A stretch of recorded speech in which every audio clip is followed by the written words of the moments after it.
The author, Sara Suleri, is reminiscing about her childhood and her family.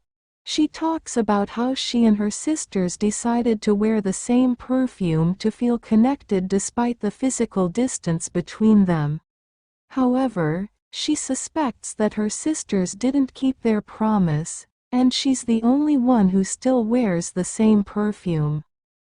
The author then shares a story about her sister Nuzhat, who was very faithful and would always write her name with the middle initial S to signify soul or sister.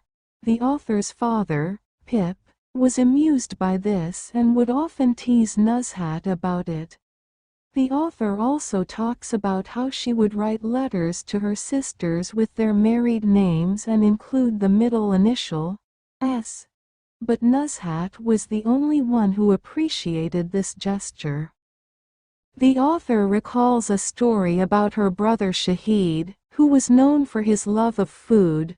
During a lunch at a friend's house, Shahid ate a lot of food, including quails and baby chickens, and then sang a song about animals coming in 2 by 2. The hostesses were impressed by his energy and appetite. The author also talks about how her sister Tilot ordered lunch for a picnic in the hills, but only ordered one small roast chicken, which wasn't enough for the 4 of them. The author then shares a story about her attempt to translate a line from the poet Ghalib, which her father Pip helped her with. Pip explained that translation is not just about words, but about capturing the essence of the poem. The author also talks about her father's love of gardening and how he would often plant flowers in the tiny patch outside his cell when he was in jail. However, the guards would tear down his garden, which broke his heart. The author recalls a story about her father's reaction to General Zia-ul-Haq's announcement that Pakistan was a hodgepodge country. The author's father wasn't amused by this, and she remembers how he would often criticize the government and its leaders. The author also talks about how she and her sister Nuzhat would visit the Abdullah Shah Ghazi shrine in Karachi, but instead of going to the shrine, they would stop at the parrot mongers outside and have their fortunes told. The author then talks about her father's death and how she felt when she received his obituaries.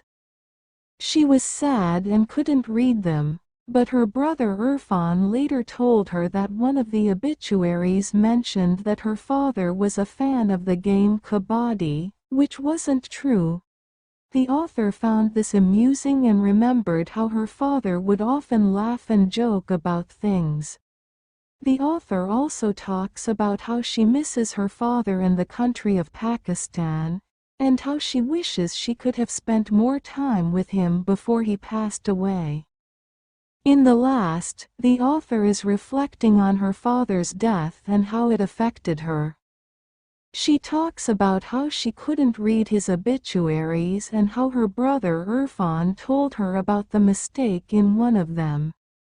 The author also quotes a line from the poet Ghalib, which talks about how people have to go alone in life and how the author's path had to cross with her father's again someday. The author is expressing her grief and sadness at the loss of her father and how she wishes she could have spent more time with him.